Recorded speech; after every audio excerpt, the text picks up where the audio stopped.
No historian prior to the 21st century ever recognized this community, ever took any notice of the remarkable things that were happening in this community.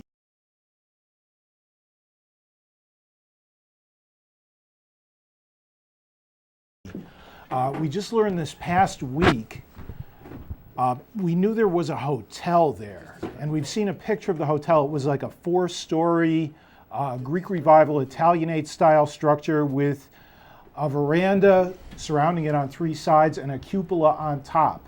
And it looked like any big resort hotel that would have stood in Cape May, New Jersey, or any of the other resort communities at the time, like Saratoga Springs.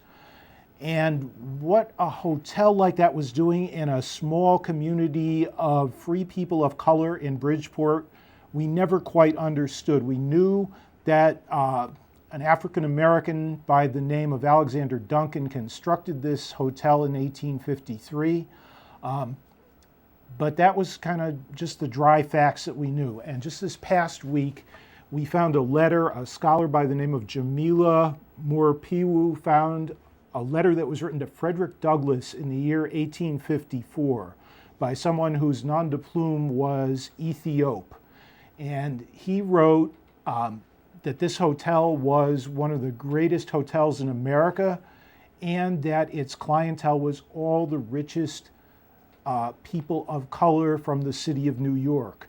And he discussed how Saratoga and Cape May and other places like that were the white people's resort, and Bridgeport was the equivalent for people of color. That it was a beautiful seaside community, and just what kind of people lived in Bridgeport and the remarkable community that it was. He said, the biggest grocer in Bridgeport is a black man. The biggest barber in Bridgeport is a black man. The biggest restaurant in Bridgeport is owned by a black woman. And this is all true. And he talked about someone whose name we knew, George Francis. He just appears as a name on a list of property owners and on a list of inhabitants. And he discusses him as the Grand Duke of Haiti, that he was the nephew of the Emperor of Haiti. And he lived in Bridgeport. And he talked about this hotel, talked about how there's a grand piano in the salon when you walked into the hotel, and that this man, George Francis, was, of course, the center of attention. He was a very cultured, refined man. So many superlative things about this community in Bridgeport. Was there another grand resort hotel for people of color in this country at a time when 95% of black people were in bondage and slavery? I don't think there was. And just when we started researching Mary and Eliza Freeman and found out that when Mary Freeman died, she left an estate of $100,000 and was the second wealthiest person in Bridgeport after P.T. Barnum. She was wealthier than people who owned all the factories in Bridgeport or the man who built the New Haven Railroad. This is kind of unheard of. We're taught that people of color occupied the lowest economic rung on the ladder of success, that they had to take the most menial jobs. This is not true in Bridgeport. And remarkable things were happening here. We know that Mary Freeman made her money initially as a chef in New York City hotels. And right after she came to Bridgeport, this man, Alexander Duncan, who was a wealthy New Yorker, came to Bridgeport. He was in his 50s, very late in life at that point in history, and built this great hotel. There must be some connection. We haven't yet found it. What I should discuss here is the census that started in 1790. They talked about white people, who were obviously white. They talked about black people or Africans. And then there was the term colored or mulatto, which was somewhere in between. Right. And the census takers apparently, just from what I've observed, had wide latitude in how to use those terms. It's like there's one census where in the town of Trumbull, whoever was in charge said, we're not going to split hairs. Anybody who's not lily white, we're going to call them black.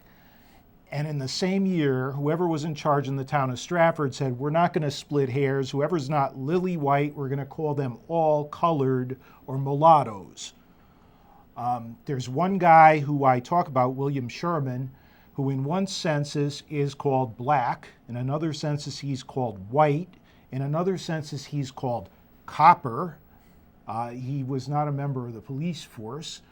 And finally, after 1870, when the term became acceptable, he's called an Indian.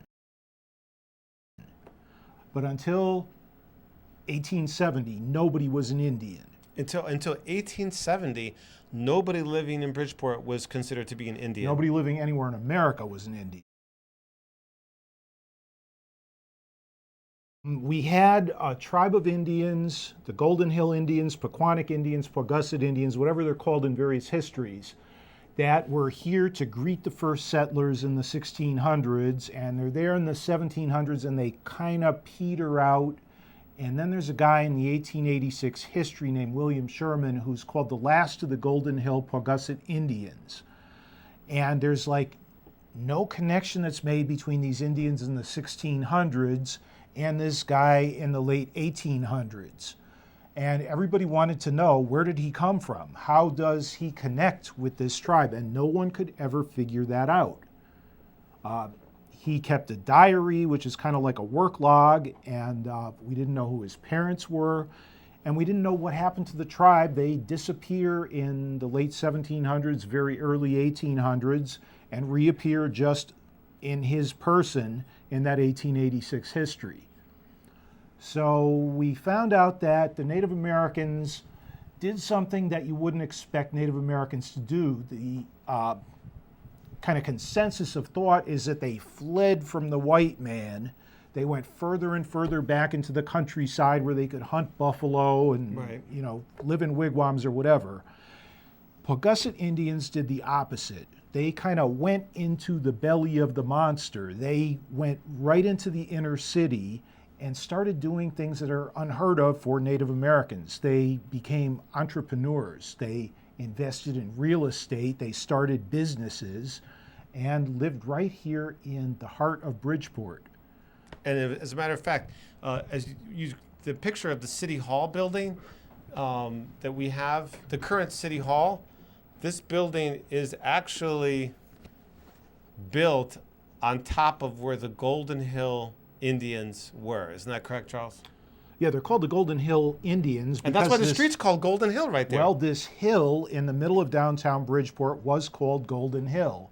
And it was kind of a rock pile, and the settlers realized they couldn't turn it into good farmland, so they told the Indians, here you go. This is the first Indian reservation in America, just for you. 80 acres of solid rock, and it's all yours.